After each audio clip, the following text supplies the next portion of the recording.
নমস্কার, আমি অ্যাস্ট্রোলজার শ্রী সাই সুভাষ। আজকে আলোচনা করব আপনার জন্মকুণ্ডলিতে বীজযোগ নেই তো? শনি ও চাঁদের অশুভ মিলন তৈরি হয় এই বীজযোগ। এর ফলে কতটা ক্ষতি হতে পারে সেই বিষয়ে আলোচনা করব। বীজযোগকে জন্মকুণ্ডলিতে চন্দ্র ও শনি যে কোনো ঘরে অবস্থান করে তাকে বীজযোগ বা দোষ বলা হয়।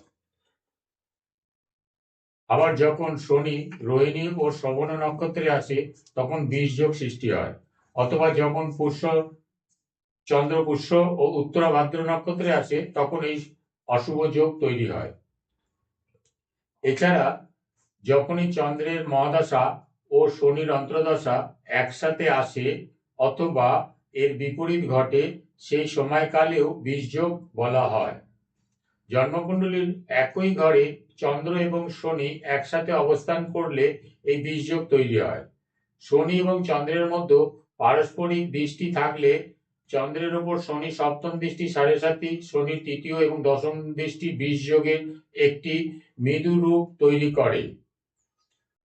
চন্দ্র যখন এবং শনি ভাব বিনিময় করে যা পরিবর্তন যোগ নামে পরিচিত। কিছু বীজযোগ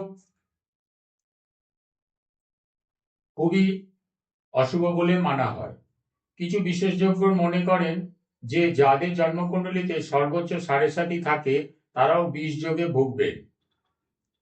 বীজযোগের ইতিবাচক দিক হলো, যদিও বীজযোগ একজন ব্যক্তির জীবনে অনেক অসুবিধা নিয়ে আসে, এটি অন্যদিকেও কাজ করে।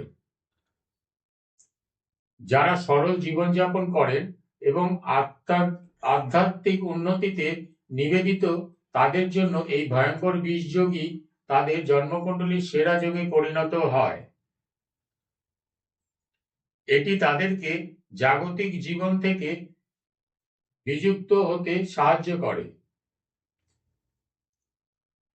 একটি ধ্যানমগ্ন মন বিকাশের শক্তি যোগায় এবং অন্যান্য সকল জীবের সেবা করার প্রবণতা তৈরি করে। তারা চরমপন্থীদের সঙ্গ পছন্দ করেন না এবং নির্জনতা পছন্দ করেন, আর নিজের সঙ্গেই বেশ সুখী থাকেন। বীজযোগ এই ধরনের মানুষের জন্য কোনো বাধা সৃষ্টি করে না, বরং এই ইঙ্গিত দেয় যে ব্যক্তিটি তার সীমিত চাহিদা নিয়ে বেশ সুখী হবেন। প্রাপ্ত জ্যোতিষশাস্ত্রীয় তথ্য অনুসারে অনেক কিংবদন্তি এবং সাধুর জন্মছকে বীজযোগ ছিল। স্বামী বিবেকানন্দ, ঋষি অরবিন্দ হলেন দুজন অসাধারণ মানুষ সাধু যাদের জন্মছকে বীজযোগ রয়েছে। বীজযোগের নেতিবাচক প্রভাব জ্যোতিষশাস্ত্র অনুসারে চন্দ্র এবং শনির বিশিষ্ট হলো দুধ এবং বিষের মতো। এর অর্থ হলো যখন দুটি ভিন্ন প্রকৃতি গ্রহ একত্রিত হয় তখন তারা সমস্যা অসুবিধা সৃষ্টি করে। বীজযোগের সবচেয়ে খারাপ প্রভাব দেখা যায় যখন শনি চন্দ্র জন্মছকে চতুর্থ, অষ্টম এবং দ্বাদশ ঘরে একত্রে অবস্থান করে।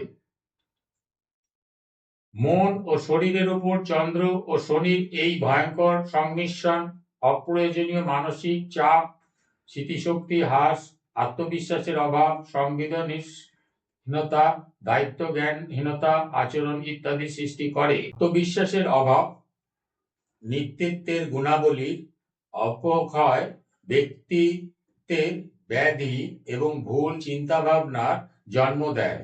ব্যক্তি শ্বাস প্রশ্বাস, বুক, ফুসফুস সম্পর্কিত রোগ এবং বিষণ্ণতায় ভোগে।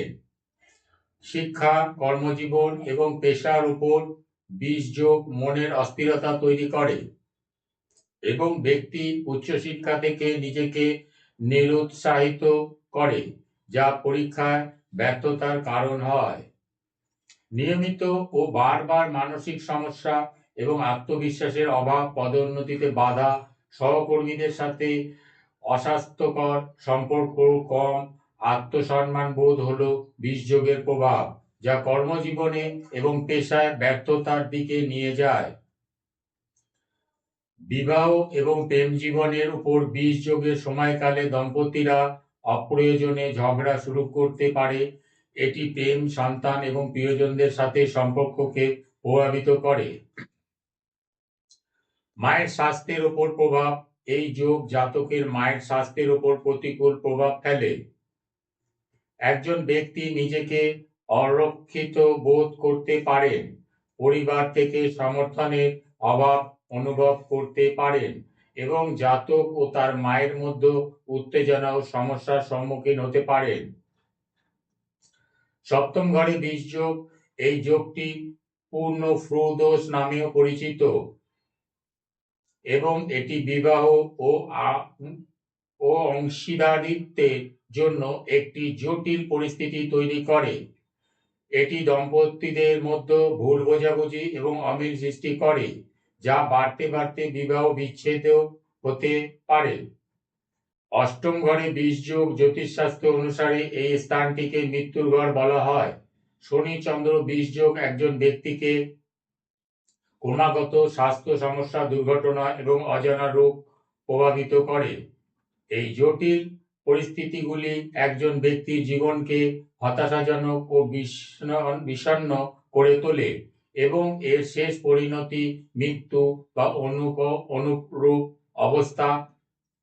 বীজযোগের প্রতিকার। বৈদিক জ্যোতিষশাস্ত্র বীজযোগ কমাতে বা দূর করতে বিভিন্ন প্রতিকার প্রদান করে। এর মধ্যে কয়েকটি হলো: প্রতিদিন ভগবান শিবের পূজা করুন, শিবের মন্দিরে গিয়ে শিবলিঙ্গে জল অর্পণ করুন, মহামৃত্যুঞ্জয় মন্ত্র এবং হনুমান চালিসা পাঠ করুন। এতে বীজ যোগের সৃষ্টি প্রতিবন্ধকতা গুলি কাটিয়ে ওঠার জন্য আপনি শক্তি এবং মানসিক শান্তি পাবেন। মানসিক শক্তি অর্জন করতে এবং এই যোগের নেতিবাচক প্রভাব কমাতে প্রতি শনিবার ভগবান শনি এবং প্রতি সোমবার ভগবান চন্দ্রের পূজা করুন। বীজযোগ নিবারণ পূজা। এটি শনি এবং চন্দ্রের অশুভ প্রভাব কমাতে এবং নিকট আত্মীয় ও প্রিয়জনদের সাথে সুসম্পর্ক স্থাপন করতে সহায়তা করে। বীজযোগ থেকে মুক্তি পাওয়ার কিছু টোটকা। যে ব্যক্তির জন্মছকে বীজযোগ রয়েছে তার নিয়মিত শনিদেবের পূজা করা উচিত। এছাড়া প্রতি শনিবার কোনো অশ্বত্থ গাছের নিচে নিজের মাথার উপর 7 বার নারকেল ঘুরিয়ে ওই গাছের নিচে ভাঙলেও বীজযোগের অশুভ প্রভাব থেকে মুক্তি পাওয়া যায়। জ্যৈষ্ঠ মাসে কোনো শনি মন্দিরে অথবা হনুমান মন্দিরে 1 ঘড়া জল দান করুন। বজরংবলীর পুজো করলেও বীজযোগের অশুভ প্রভাব থেকে মুক্তি পাওয়া যায়। প্রতি শনিবার একটু কাঁচা দুধ কুয়োর জলে দিলে ভালো ফল লাভ করা সম্ভব। জন্ম তালিকায় শনি ও চন্দ্রের মতো গ্রহের সংযোগ বীজযোগ গঠন করে। এটি একজন ব্যক্তির পেশাগত এবং ব্যক্তিগত জীবনে অনেক সমস্যা এবং বাধা সৃষ্টি করে। এই যোগ ব্যায়ামের পিছনে কারণ এর অনুকূল এবং প্রতিকূল অবস্থার পাশাপাশি এর প্রভাবগুলিকে বাতিল করার প্রতিকারগুলি বোঝার জন্য একজন বিশেষজ্ঞ জ্যোতিষীর সাথে পরামর্শ করা ভালো। ভগবান শিব, ভগবান শনি এবং ভগবান চন্দ্রের পূজা করলে তা কেবল এই দোষের প্রভাব কমাতে সাহায্য করে না, বরং জীবনে শান্তি ও কল্যাণ নিয়ে আসে। আজ এই পর্যন্ত। এরকম গ্রহ সংক্রান্ত বিষয়ে আরো জানার জন্য আপনারা চ্যানেলটিকে সাবস্ক্রাইব করে লাইক এন্ড শেয়ার করুন আমার পরবর্তী ভিডিওগুলো সবার আগে পাওয়ার জন্য। ধন্যবাদ।